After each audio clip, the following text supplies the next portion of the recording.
Hello everybody, it's Jen, Scrapbena Creations. I hope you guys are wonderful, having a great weekend. If you're watching this on the day it goes up. If not, I hope you're having a great weekday. So I am using the Darcie's stamp set called Soy Awesome. This is absolutely adorable. Now, I don't even eat sushi, but these little images make me want to eat sushi because they're so cute.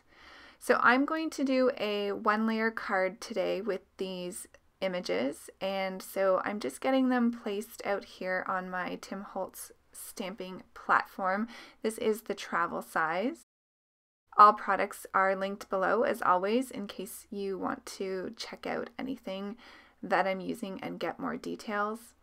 So you saw there I laid out all the images and then I picked up the top ones with the top of the platform, and this allowed me to figure out which ones I wanted to be in the front.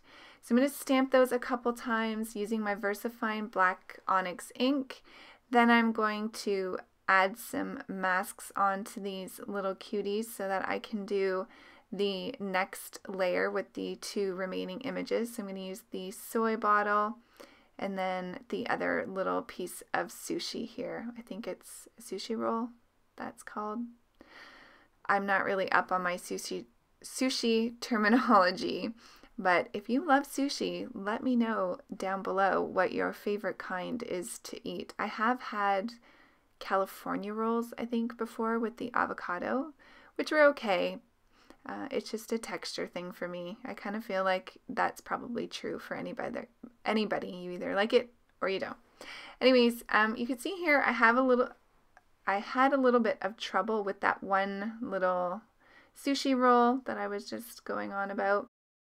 Not quite sure. I don't know if it was just uneven. I do get it stamped out. Finally, I'm going to add the two other masks.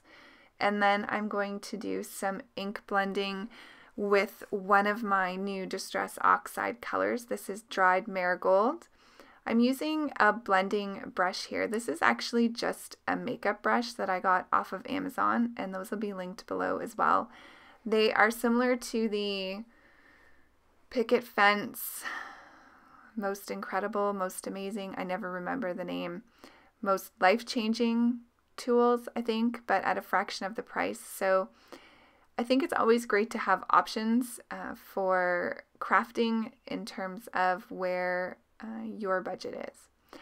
So you saw I laid that down really quickly. I just wanted a soft blending in the background. I'm going to finish the bottom off with some watercoloring, so I'm not worried about that right now. So I am using my Zig Color Real Brush Markers today to watercolor the images in. So stinking cute. I will list all the colors that I used below in case you're interested in knowing these specific colors. While I color the image, I want to share with you some fun videos coming up this week. So this entire coming week, I'm going to be featuring a video a day using one of the stamp sets, well, one a day or more, of the not too shabby new release stamp sets that came out this fall. I know a lot of you were able to purchase some of those stamps while Jamie was having a great sale on, so I want to show you some ideas for using those stamps. So to celebrate, I'm also going to be doing some giveaways during the week. You'll need to watch the videos in order to see what the prizes are, but I can say that there might be a stamp set or two or three up for grabs, and possibly another gift to give away. So be sure to watch. I will not have the giveaway in the same spots in all the videos, so you do need to watch the videos to find where those giveaways are. And I might show a product, or I might just tell you what the prize is for the day. So I hope you have fun watching the videos. They'll be up 8 a.m. Eastern Standard Time, Monday through Friday this week. So I hope you enjoy. So back to the coloring. You can see here I have the first layer down for most of the images. I just need to finish up the little soy sauce bottle. I think the faces on these little characters are so adorable. Too cute. So I'm going to bring in a brown here. I do go over this a couple times. I'll let it dry in between to try to get the exact brown color that I was going for. Trying to be really careful here against the red because I don't want the red to run. We know that red is always famous for bleeding.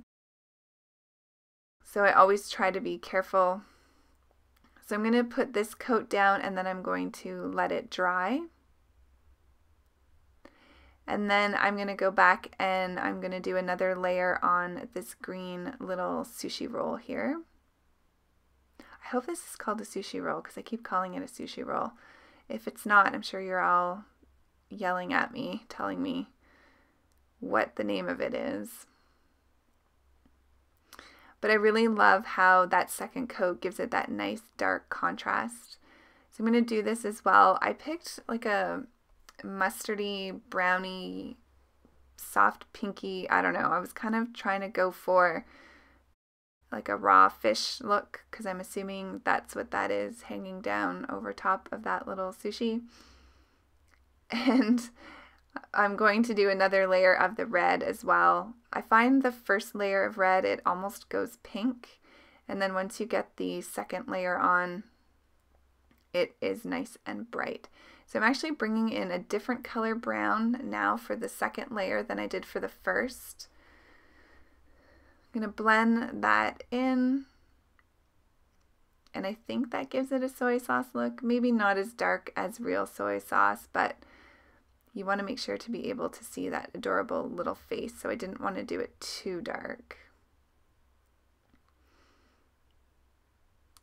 So for the cheeks, I'm just taking some of that pink marker, rubbing it onto my stamp block, and I'm going to pick the color up just so I have more control. I find sometimes with the pink Zig marker, it can come on really strong. So this way I get exactly what I want.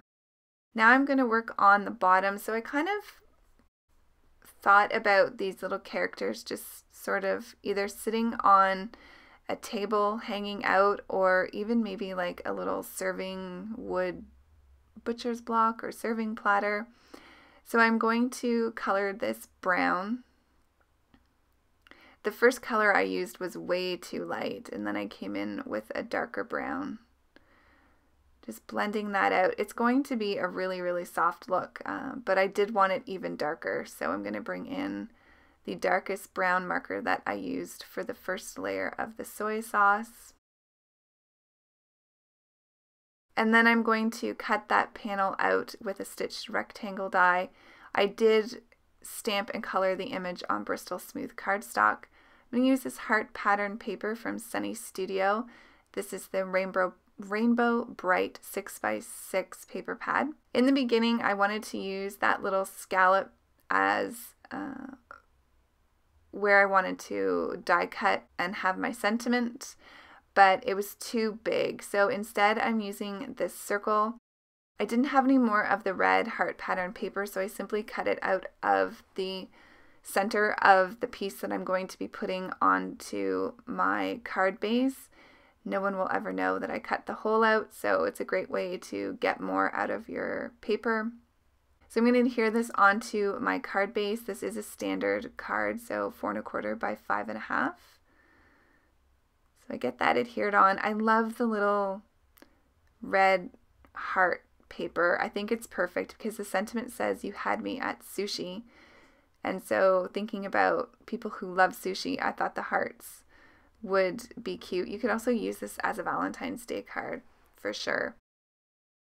So I'm just going to adhere the sentiment down to that piece of pattern paper, and then I'm going to adhere both of those down to the card base.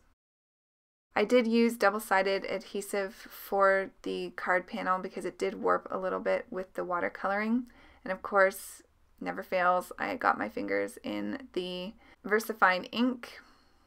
I am going to stamp a sentiment in the center, and it says "We're better together," and then I'm going to stamp the little wasabi, and there's the card complete. So I hope you enjoyed this video. Stay tuned for the Not Too Shabby little mini series all this week. Take care, everybody. Bye.